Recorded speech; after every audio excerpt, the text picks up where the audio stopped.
Surprise box po. Buksan na natin itong wrinkly box. Wrinkly yung plastic niya. Medyo tinamaan ko na punit. Umbreon, nasaan ka? Meron po tayong available na mga promo. So, message nyo po kami kapag interested po kayo. So, alcohol muna natin. Nakalimutan ko. Alcohol muna tayo bago bukas. Maraming salamat po sa inyong pagtambay, mga kaibigan. So, around next week, next month po, ay magpapasabay po tayo.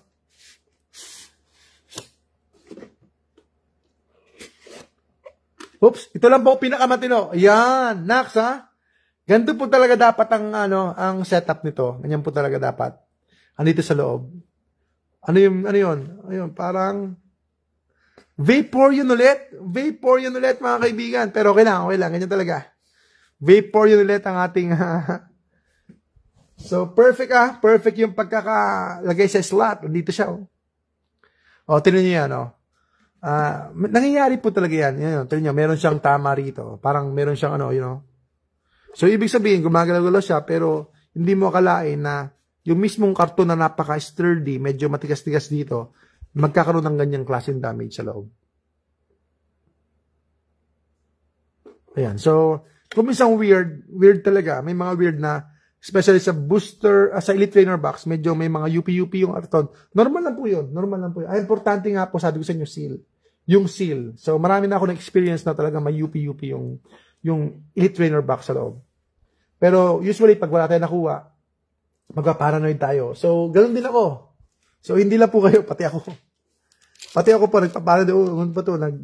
Resealed ba to? Ano niya? Pero, over time, kapag marami na kayong binuksang packs, at saka boxes, normal lang siya. First pack po, mga kaibigan. Wala po ako. Ang mahal po ng ang mahal po ng booster bundle na Prismatic Evolutions. Ang mahal, nasa almost, mahal po. Almost $100, mga kaibigan. Almost $100. Kaya kung almost $100, so nasa 5,000 may get. First pack. Ang mahal, kaya halos parang hindi ako makabili. Parang hindi ko kakayanin nata. Kaya maswerte yung mga ka-SRP. First pack po tayo. Roaring Moon. Tapos ito lang.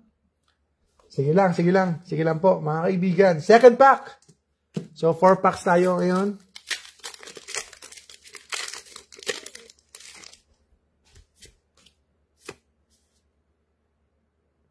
Yes po, ang mahal. Ang mahal po talaga ng bundle. So, swerte po yung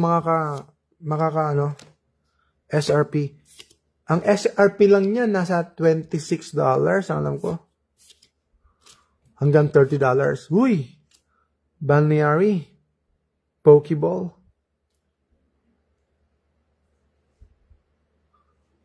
Riolo.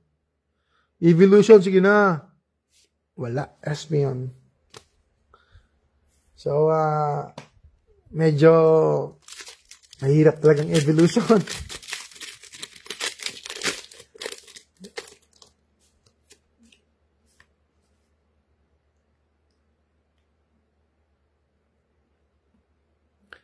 So, yun po ang challenge ng Prismatic Evolutions. Hindi nakapagbubukas ang marami nating mga kababayan or kahit saan dahil ang mahal po lang mga packs. Leafeon, reverse. So, ang gusto sana natin makapagbukas lahat para meron po silang tinatawag na nostalgia effect paglipas po ng panahon. Para meron silang experience, yung maging memorable po.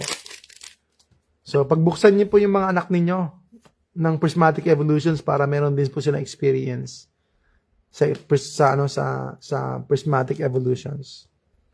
Kasi kapag meron po silang experience at paglipas ng panahon ay meron na silang trabaho, kumikita silang pera, then sila na po yung mga bibili ng Prismatic Evolutions. at a higher price. EV, kasi meron silang memories. Yan. Meron silang nostalgia effect.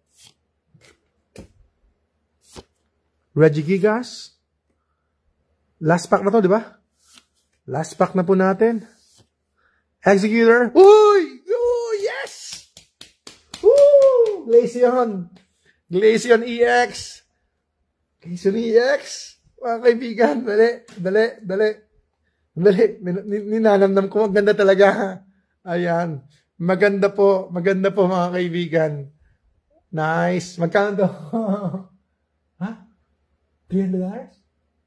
Wow. Yes po, Sir Patrick. Congratulations. Anak niyo po lahat ang magbubukas. So, siya po yung magiging big time collector paglipas ng panahon. Big time collector and investor. Hopefully, meron pang Pokemon. Tignan natin. Archaludon. Ang ganda ng Glaceon, mga kaibigan. Ang ganda po. Pwede ipag-grade sa harapan, pero ewan ko sa likod. Ang ganda niya. Ipawisan ako doon ng konti. Ang ganda niya. Uy. Iba talaga feeling. Mga kaibigan.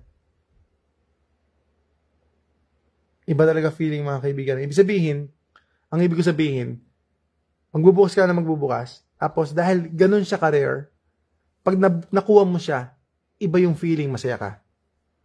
Iba yung fulfillment mo, kasi mahirap siyang mahanap eh. Iba pala. So, ang ganda niya.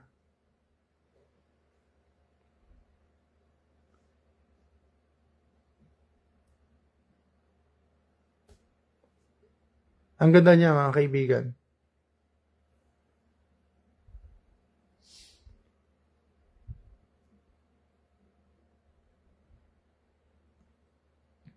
So, yun yung feeling talaga.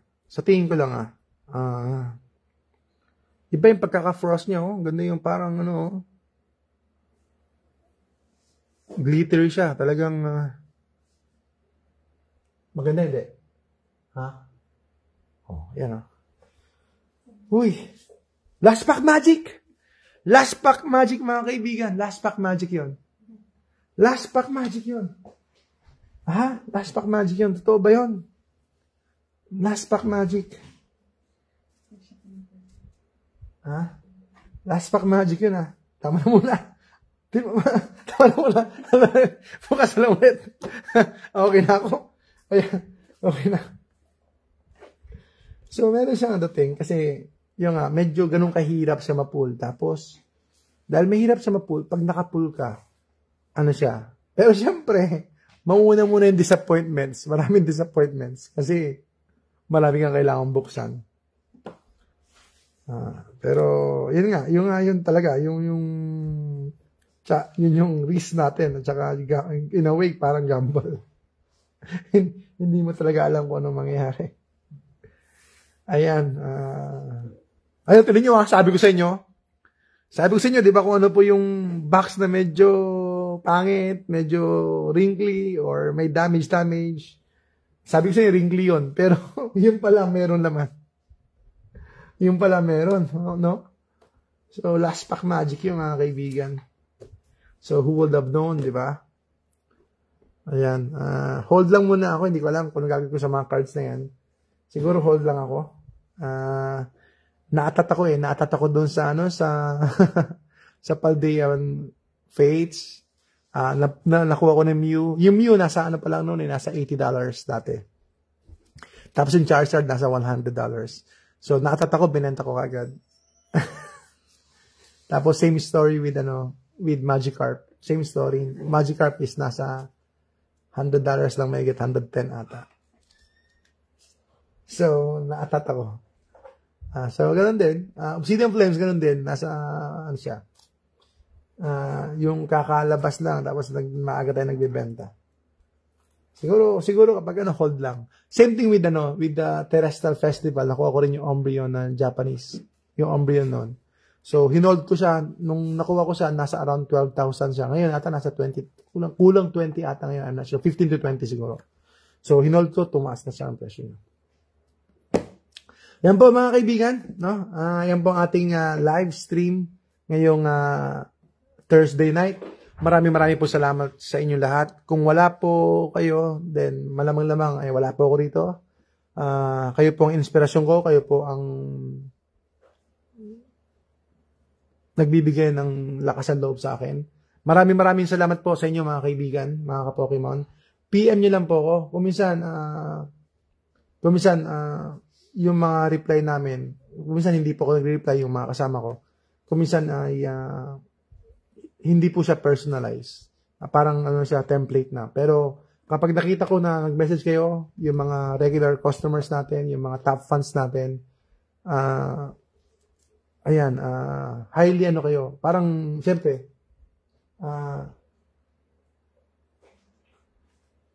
parang VVIP kayo sa akin. Siyempre, di ba? Ganoon naman talaga di ba? So, it's all about relationship, no? It's all about community. So, siyempre, yung mga top fans natin, yung mga supporters natin, I consider them to be VIP, yung mga return customers natin. VIP para sa akin yun. Kasi, siyempre, relationship, di ba?